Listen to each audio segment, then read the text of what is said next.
ಗೆಳೆಯರೇ, welcome to the reporter. ಸ್ನೇಹಿತರೆ, ಜಾರ್ಖಂಡ್ ವಿಧಾನಸಭಾ ಚುನಾವಣಾ ಫಲಿತಾಂಶ ಹೊರಬಿದ್ದಿದೆ.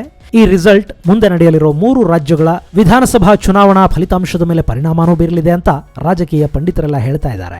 ಅಲ್ಲದೆ ಕಳೆದ 1 ವರ್ಷದಲ್ಲಿ ಬಿಜೆಪಿ 5 ರಾಜ್ಯಗಳಲ್ಲಿ ಅಧಿಕಾರವನ್ನು ಕಳ್ಕೊಂಡಿರೋ ವಿಚಾರ ಈಗ ಸಾಕಷ್ಟು ಚರ್ಚೆಗೆ ಗ್ರಾಸವಾಗ್ತಾ ಇದೆ. ಕೆಲವರಂತೂ ಬಿಜೆಪಿಯ ಗೋಲ್ಡನ್ ಪೀರಿಯಡ್ ಮುಗದೇ ಹೋಯಿತು ಅಂತ ಮಾತಾಡೋದಕ್ಕೂ ಶುರು ಮಾಡಿದ್ದಾರೆ. ಹಾಗಾದ್ರೆ ಅದರಲ್ಲಿ ನಿಜ ಎಷ್ಟು, ಸುಳ್ಳೆಷ್ಟು?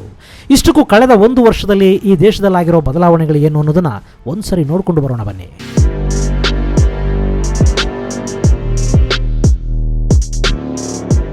2018ರ ಮೊದಲ ಅರ್ಧದಲ್ಲಿ ಬಿಜೆಪಿ ಈ ದೇಶದ 71% ಜನಸಂಖ್ಯೆ ಇರೋ ಪ್ರದೇಶಗಳಲ್ಲಿ ಆಳ್ವಿಕೆ ಮಾಡ್ತಾ ಇತ್ತು. ಆದರೆ ಆ ನಂತರ ನಡೆದ ಚುನಾವಣೆಗಳಲ್ಲಿ ಬಿಜೆಪಿ ತನ್ನ ಹಿಡಿತದಲ್ಲಿದ್ದ ಬಲಿಷ್ಠ 5 ರಾಜ್ಯಗಳನ್ನು ಕಳ್ಕೊಳ್ತು. ರಾಜಸ್ಥಾನ್, ಮಧ್ಯಪ್ರದೇಶ್, ಛತ್ತೀಸ್ಗಢ, ಮಹಾರಾಷ್ಟ್ರ ಹಾಗೂ ಈಗ ಜಾರ್ಖಂಡಲ್ಲಿ ಕೂಡ ಬಿಜೆಪಿ ಅಧಿಕಾರದಿಂದ ದೂರಾಗಿದೆ. ಕಾಂಗ್ರೆಸ್ ಹಾಗೂ ಅದರ ಮಿತ್ರ ಪಕ್ಷಗಳು ಅಧಿಕಾರವನ್ನು ಹಿಡಿದಿವೆ. ಹಾಗಾದ್ರೆ ಬಿಜೆಪಿ ತನ್ನ ಪ್ರಭಾವವನ್ನು ಸಂಪೂರ್ಣವಾಗಿ ಕಳ್ಕೊಳ್ತಾ ಇದೆಯಾ? ಕಾಂಗ್ರೆಸ್ ಮತ್ತೆ ತನ್ನ ಬಲವನ್ನು ಹೆಚ್ಚು ಮಾಡ್ಕೊಳ್ತಾ ಇದೆಯಾ? ಬಿಜೆಪಿಯ ನಾಯಕರು ಸ್ಥಳೀಯ ಸಮಸ್ಯೆಗಳನ್ನು ನಿರ್ಲಕ್ಷಿಸಿ ಕೇವಲ ರಾಷ್ಟ್ರೀಯ ಸಮಸ್ಯೆಗಳ ಬಗ್ಗೆ ಮಾತಾಡ್ತಿರೋದೇ ಪಕ್ಷದ ಕಳಪೆ ಸಾಧನೆಗೆ ಕಾರಣವಾಯ್ತಾ?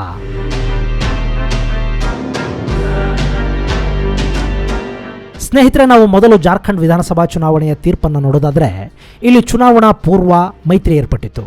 ಕಾಂಗ್ರೆಸ್, ಜಾರ್ಖಂಡ್ ಮುಕ್ತಿ ಮೋರ್ಚಾ ಹಾಗೂ ಆರ್ಜೆಡಿ ಮಹಾಮೈತ್ರಿಯನ್ನು ಮಾಡಿಕೊಂಡಿದ್ವು. ಈ 3 ಪಕ್ಷಗಳು ಒಂದಾಗಿ ಬಿಜೆಪಿಯ ವಿರುದ್ಧ ಸಂಘಟನಾತ್ಮಕ ಹೋರಾಟ ನಡೆಸಿದ್ವು. ಆದರೆ ಕಳೆದ 2 ದಶಕಗಳಿಂದ ಜಾರ್ಖಂಡ್ನಲ್ಲಿ ಆಳ್ವಿಕೆ ಮಾಡ್ತಿದ್ದ ಬಿಜೆಪಿ ಈ ಮಹಾಮೈತ್ರಿಯ ಬಲವನ್ನ ಸರಿಯಾಗಿ ಗ್ರಹಿಸಲಿಲ್ಲ. ಜಾರ್ಖಂಡ್ನಲ್ಲಿ ಸ್ಥಳೀಯ ಸಮಸ್ಯೆಗಳ ಬಗ್ಗೆ ಬಿಜೆಪಿ ತುಟಿ ಬಿಚ್ಚಲಿಲ್ಲ. ತನ್ನದೇ ಪಕ್ಷದ ಸಚಿವರು ಭ್ರಷ್ಟಾಚಾರದ ಆರೋಪ ಮಾಡಿದಾಗ ಕೂಡ ಪಕ್ಷ ಮುಖ್ಯಮಂತ್ರಿ ರಘುಬರ್ ದಾಸರ ಬೆನ್ನಿಗೆ ನಿಂತುಕೊಳ್ತು. ಇನ್ನು ರಾಜ್ಯದಲ್ಲಿ ಸುದೀರ್ಘ ಅವಧಿಯ ಆಡಳಿತ ನಡೆಸಿದ ಬಿಜೆಪಿ ನಿರುದ್ಯೋಗ, ಸ್ಥಳೀಯ ಸಮಸ್ಯೆಗಳು ಹಾಗೂ ರೈತರ ಸಮಸ್ಯೆಗಳನ್ನು ಗುರುತಿಸಿ ಅದಕ್ಕೆ ಪರಿಹಾರ ಕಂಡುಕೊಳ್ಳುವಲ್ಲಿ ವಿಫಲವಾಯಿತು ಅನ್ನೋದು ಈ ಫಲಿತಾಂಶದಿಂದ ಸ್ಪಷ್ಟವಾಗ್ತಾ ಇದೆ. 81 ಸ್ಥಾನಗಳನ್ನು ಹೊಂದಿರೋ ಈ ಜಾರ್ಖಂಡ್ನಲ್ಲಿ ಜೆಎಂಎಂ ಪಕ್ಷ 30 ಸ್ಥಾನಗಳನ್ನು ಗೆದ್ದಿದ್ರೆ ಅದರ ಮಿತ್ರ ಪಕ್ಷಗಳಾದ ಕಾಂಗ್ರೆಸ್ 16, ಆರ್ಜೆಡಿ 1 ಸ್ಥಾನವನ್ನು ಗೆದ್ದುಕೊಂಡಿದೆ.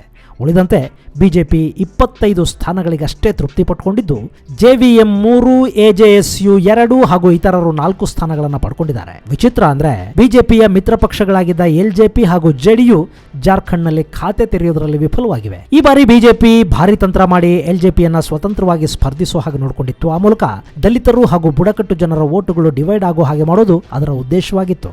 ಆದರೆ ಆ ಪ್ರಯತ್ನ ಇಲ್ಲಿ ಫಲ ಕೊಟ್ಟಿಲ್ಲ. ಅಲ್ಲದೆ ಲೋಕಸಭಾ ಚುನಾವಣೆಯಲ್ಲಿ ಬಿಜೆಪಿ ಜಾರ್ಖಂಡಲ್ಲಿ 55% ಮತಗಳನ್ನು ಪಡೆದಿತ್ತು. ಹಾಗಾಗಿ ಇಲ್ಲಿನ 14 ಲೋಕಸಭಾ ಕ್ಷೇತ್ರಗಳ ಪೈಕಿ ಬಿಜೆಪಿ 12 ಸ್ಥಾನಗಳನ್ನು ಗೆದ್ದು ಬೀಗಿತ್ತು. ಆದರೆ ವಿಧಾನಸಭಾ ಚುನಾವಣೆಯಲ್ಲಿ ಬಿಜೆಪಿಗೆ ದಕ್ಕಿರೋದು ಕೇವಲ 33% ಮತಗಳು ಮಾತ್ರ. ಹೀಗಾಗಿನೇ ಜಾರ್ಖಂಡ್ ಬಿಜೆಪಿಯ ಕೈಬಿಟ್ಟು ಹೋಗಿದೆ.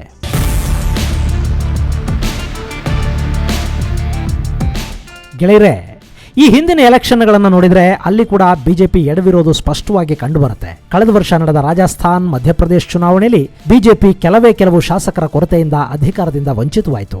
ಅಲ್ಲಿ ಬಿಜೆಪಿ ಮತ್ತು ಕಾಂಗ್ರೆಸ್ ನಡುವೆ ನೇರ ಹಣಾಹಣಿ ನಡೀತು. ಕಾಂಗ್ರೆಸ್ 2 ಕಡೆಗಳಲ್ಲಿ ಹಿರಿಯ ಹಾಗೂ ಕಿರಿಯ ನಾಯಕತ್ವಕ್ಕೆ ಮನ್ನಣೆ ನೀಡಿತು. ಆದರೆ ಬಿಜೆಪಿ ಕೇಂದ್ರ ನಾಯಕರ ಮೇಲೆ ಹೆಚ್ಚು ಅವಲಂಬಿತವಾಯಿತು. ಇದು ಬಿಜೆಪಿಗೆ ಕೈಕೊಟ್ರೆ ಕಾಂಗ್ರೆಸ್ನ ತಂತ್ರ ಅಲ್ಲಿ ಫಲ ಕೊಟ್ಟಿತ್ತು. ಇನ್ನು ನಾವು ಗೆಲ್ತೀವಿ ಅಂದ್ಕೊಂಡಿದ್ದ ಛತ್ತೀಸ್ಗಢದಲ್ಲಿ ಬಿಜೆಪಿ ಹೀನಾಯವಾದ ಸೋಲನ್ನು ಕಂಡಿತ್ತು. ಆ ನಂತರ ಮಹಾರಾಷ್ಟ್ರ ಚುನಾವಣೆಯಲ್ಲಿ ಶಿವಸೇನೆಯೊಂದಿಗೆ ಚುನಾವಣಾ ಪೂರ್ವ ಮೈತ್ರಿ ಮಾಡಿಕೊಂಡು ಕಣಕ್ಕಿಳಿದಿದ್ದ ಬಿಜೆಪಿಗೆ ಹೆಚ್ಚು ನಿರಾಸೆ ಏನೂ ಆಗಿರಲಿಲ್ಲ. ಆದರೆ ಅಲ್ಲಿ ಮಿತ್ರ ಪಕ್ಷಗಳಾದ ಶಿವಸೇನಾ ಮತ್ತು ಬಿಜೆಪಿ ನಡುವೆ ಮುಖ್ಯಮಂತ್ರಿ ಪದವಿಗಾಗಿ ಕಿತ್ತಾಟ ಶುರುವಾಗಿ ಸರ್ಕಾರ ರಚನೆಗೆ 1 ತಿಂಗಳ ಹೈಡ್ರಾಮಾ ನಡೆದುಬಿಡ್ತು.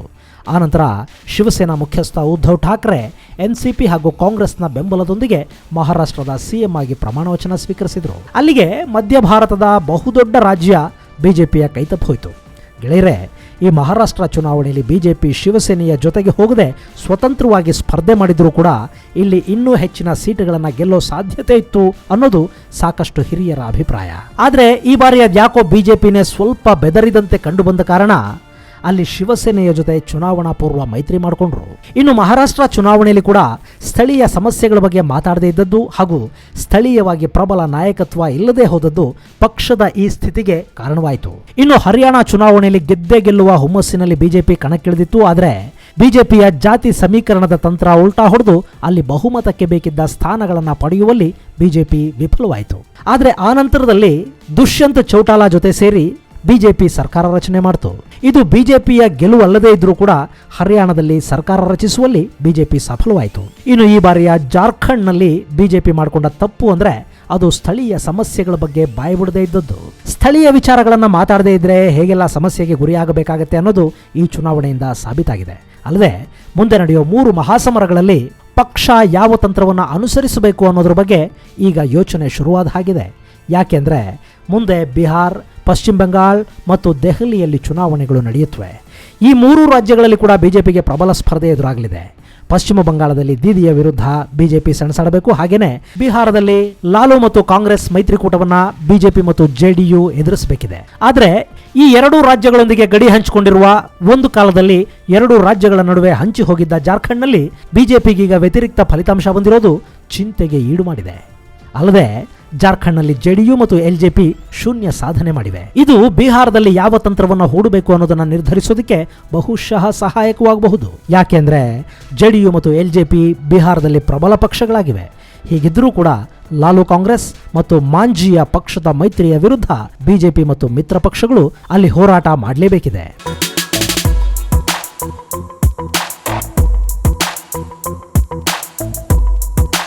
ಇನ್ನು ದೆಹಲಿ, ಇಲ್ಲಂತೂ ಆಪ್ ಮತ್ತು ಬಿಜೆಪಿ ನಡುವೆ ಸಾಕಷ್ಟು ಹೋರಾಟಗಳು ನಡೆದು ಹೋಗಿವೆ. ಈ ಬಾರಿ ಏನಾದರೂ ಮಾಡಿ ದೆಹಲಿಯಲ್ಲಿ ಅಧಿಕಾರ ಹಿಡಿಬೇಕು ಅಂತ ಬಿಜೆಪಿ ಶತಾಯಗತಾಯ ಪ್ರಯತ್ನ ಮಾಡ್ತಿದೆ. ಒಂದು ವೇಳೆ ಇಲ್ಲಿ ಬಿಜೆಪಿ ಗೆದ್ದಿದ್ದೇ ಆದರೆ 20 ವರ್ಷಗಳ ನಂತರ ದೆಹಲಿಯ ಗದ್ದುಗೆ ಬಿಜೆಪಿಯ ಪಾಲಿಗೆ ಸಿಗಲಿದೆ. ಆದರೆ ಅದು ಅಷ್ಟು ಸುಲಭವಾದ ಕೆಲಸ ಅಲ್ಲ. ಯಾಕೆಂದರೆ ದೆಹಲಿಯ ಮುಖ್ಯಮಂತ್ರಿ ಅರವಿಂದ್ ಕೇಜ್ರಿವಾಲ್ ಸ್ಥಳೀಯ ಸಮಸ್ಯೆಗಳನ್ನು ಮುಂದಿಟ್ಕೊಂಡು ಎಲೆಕ್ಷನ್ ಮಾಡೋ ಹುಮ್ಮಸ್ಸಲ್ಲಿದ್ದಾರೆ. ಆ ತಂತ್ರಕ್ಕೆ ಬಿಜೆಪಿ ಹೇಗೆ ಪ್ರತಿತಂತ್ರವನ್ನು ಹೆಣೆಯುತ್ತೆ ಅನ್ನೋದ್ರ ಮೇಲೆ ದೆಹಲಿಯ ಗದ್ದುಗೆ ಯಾರದ್ದು ಅನ್ನೋದು ನಿರ್ಧಾರವಾಗುತ್ತೆ. ಗೆಳೆಯರೆ, ಈ 5 ರಾಜ್ಯಗಳಲ್ಲಿ ಬಿಜೆಪಿ ಅಧಿಕಾರ ಕಳ್ಕೊಂಡಿರೋದನ್ನು ನೋಡಿದರೆ ಎಲ್ಲೋ ಒಂದು ಕಡೆ ಅತಿ ಹೆಚ್ಚಿನ ಆತ್ಮವಿಶ್ವಾಸ ಬಿಜೆಪಿಗೆ ಮುಳುವಾಗಿದೆ.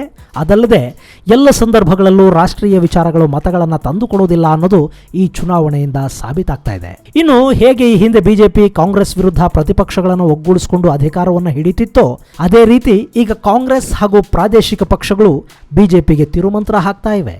ಕೇಂದ್ರದಲ್ಲಿ ಮೋದಿ ಅನ್ನೋ ಬಲಿಷ್ಠ ನಾಯಕತ್ವ ಇದ್ದರೂ ಕೂಡ ಸ್ಥಳೀಯ ನಾಯಕರ ಬೆಂಬಲ ಇಲ್ಲದೆ, ಅವರ ವರ್ಚಸ್ಸಿಲ್ಲದೆ ಎಲ್ಲ ಕಡೆಗಳಲ್ಲೂ ಅಮಿತ್ ಶಾ ಮತ್ತು ಮೋದಿಯ ಹೆಸರು ನಡೆಯೋದಿಲ್ಲ ಅನ್ನೋದು ಜಾರ್ಖಂಡ್ ಚುನಾವಣೆಯಿಂದ ಮತ್ತೊಮ್ಮೆ ಸಾಬೀತಾಗಿದೆ.